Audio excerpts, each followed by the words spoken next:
ध्यान सुनना। उसकी डेफिनेशन पढ़ी हमने कि इंटरमिक्स होना एटॉमिक ऑर्बिटल का, जिनमें स्लाइट डिफरेंस होता है एनर्जी का।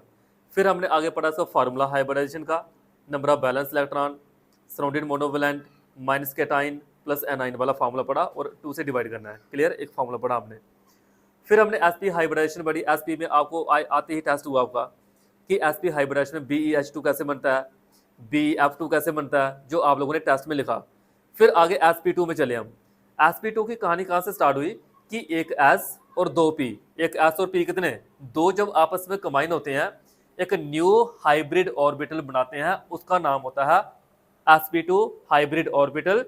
जिसकी शेप आपको मैं कल पूछूं, वो शेप होती है ट्राइगोनल प्लेनर। आपको एंगल पूछो तो एंगल 120 डिग्री का होता है, याद रखना है। क्लियर। बाकी इसकी एग्जांपल की बात करें, इसकी एग्जांपल कौन कौन सी, जिन कार्बन में डबल बॉन्ड होता है, जहां इसकी एग्जांपल में हमने पढ़ा BF3, BCl3, BH3, इस तरह की एग्जांपल आप लोगों ने पूरे अच्छी तरह से एक एक करके आपने जहां पे निकाल ली। और पेपर में मैंने देखा उन्होंने एग्जांपल पे ज्यादा फोकस डाला कि एग्जांपल ही बताओ हमें, sp2 बताओ लेकिन थ्रू एग्जांपल बताओ, sp3 बताओ लेकिन थ्रू एग्जांपल बताओ। कई बार एग्जांपल पूछ लेते हैं वो मीथेन की बताओ, इथेन की बताओ, ऐसे। फिर हमने जहां पे देखा कि ये आ गया हमारे पास ट्राइगोनल प्लेनर का एग्जांपल में हमने क्या लिया, BH3 लिया। B की अगर बात करें, ये हाइब्रिड ऑर्बिटल की शेप है। H3 इसमें क्या करेगा, ओवरलैप करेगा। कितने H है, 3, बनाएंगे सिग्मा बॉन्ड, 120 डिग्री एंगल पे ये ओवरलैप करेंगे, अरेंज करके रखा हुआ है sigma bond, 2 electron 2 electron 2 electron, ये बना BH3। ऐसे ही सेम एग्जांपल में मैंने आपको एक और एग्जांपल दी, मैंने कहा खुद से आप क्या करो, BF3 करो।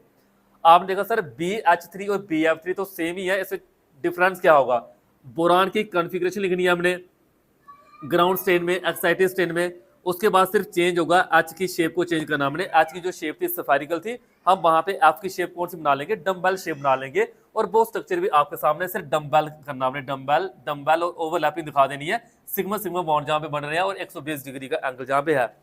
ऐसे ही BCl3 कल को हो सकता है टेस्ट में जब आप आओ, मैंने BCl3 आपको नहीं पढ़ाया, आपको मैं BCl3 दे दूं। BCl3 की आपको सर शेप कैसे बनेगी, ये तो आपने पढ़ाया नहीं भाई, यही तो बनेगी और क्या बनेगी, क्योंकि Cl में भी क्या होता है, उसका डम्बल शेप वाला ऑर्बिटल ही लेना आपने। जब कभी आपको भूल जाए, आप लोगों ने इलेक्ट्रॉनिक कॉन्फ़िगरेशन लिखनी है, इलेक्ट्रॉनिक कॉन्फ़िगरेशन लिख लोगे तो आप इसको अच्छी तरह से अरेंज करके रख दोगे। sp2 के बाद हम चले sp3 पे।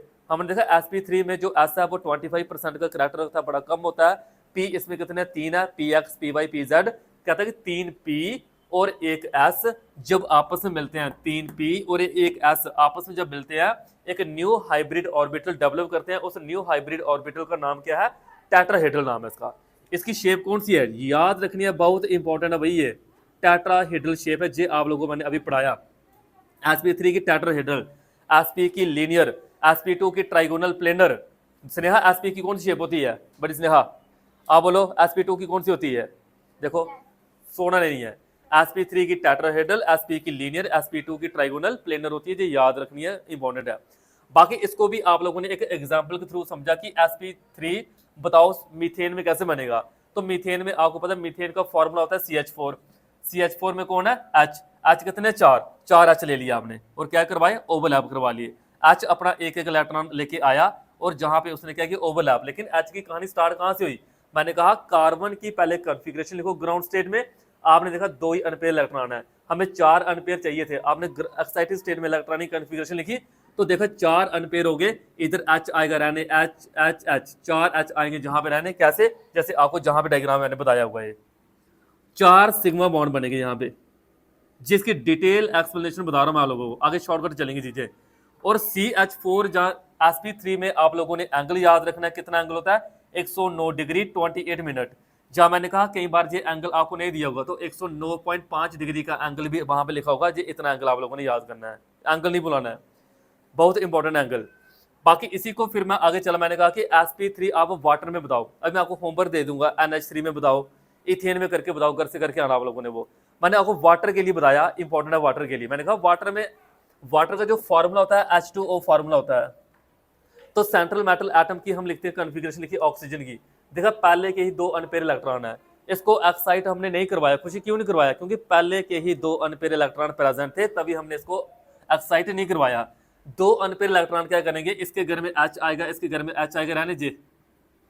क्लियर, ये कहां से आया, जहां से दो जहां पे इलेक्ट्रॉन क्या करें, पेयर करें ये एच के, और जहां पे जो ये दो पेयर हैं, एक जे दो इलेक्ट्रॉन एक जे दो इलेक्ट्रॉन, एज इट इज रहेंगे। जो इलेक्ट्रॉन बॉन्ड नहीं बनाते हैं उन्हें लोन पेयर कहते हैं, जो इलेक्ट्रॉन बॉन्ड नहीं बनाते उन्हें लोन पेयर कहते हैं।